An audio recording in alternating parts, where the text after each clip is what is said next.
Hi everyone, welcome back to Velvil VR, your ultimate destination for in-depth table tennis tutorials, coaching, and immersive training content.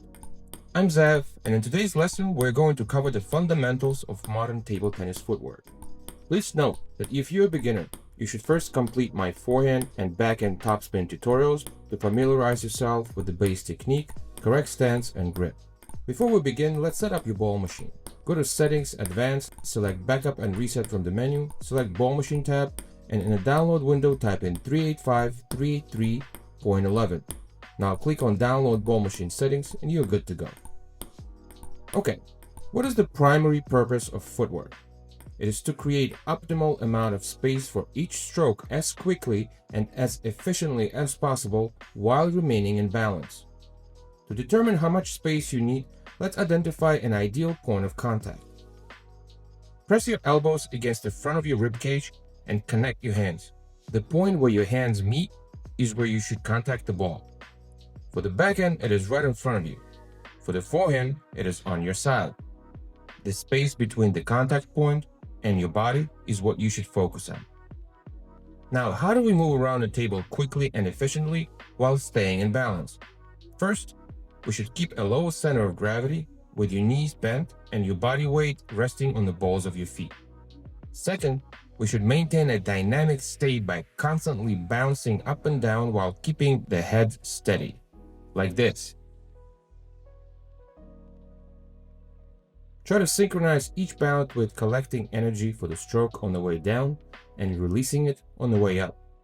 It is a lot easier and faster to keep on moving than starting and stopping for each stroke. Now let's talk about basic lateral movement.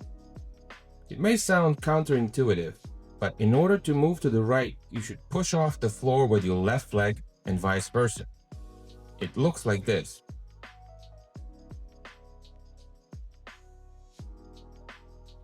Now let's try 2 forehands, 2 backhands drill.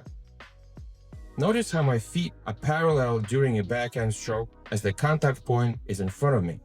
When I transition to the forehand, my right foot goes slightly behind while my core and feet rotate to create space for my forehand stroke where the contact is on the side. Now let's try this drill in action.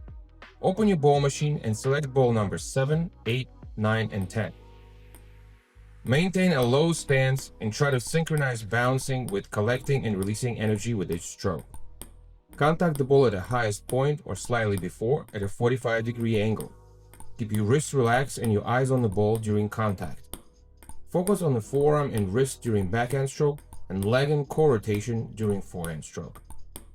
Keep breathing in on a transition and out when hitting the ball. Relax your forearm immediately after contact. If the speed is too fast, click on Edit icon, select Rate tab, and change the pre-delay value. Here's this exercise in slow motion.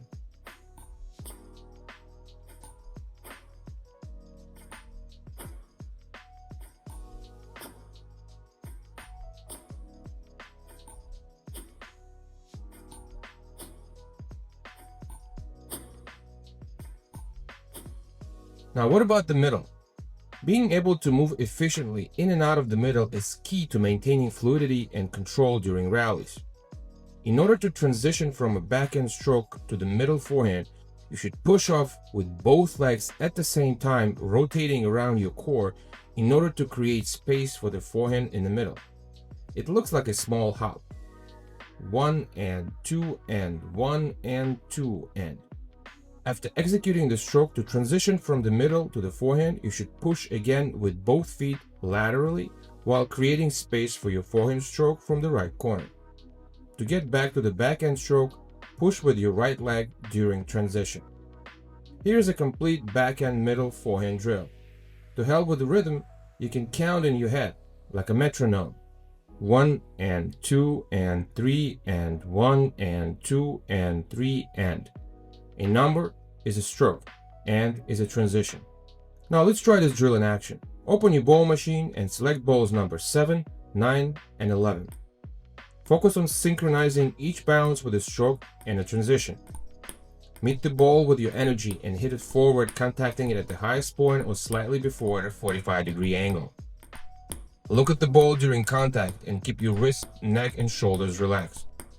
For the forehand stroke, remember that the legs turn the waist turns your upper body, which turns the arm and wrist.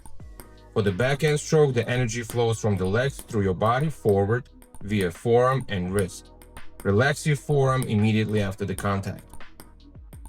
Here's this exercise in slow motion.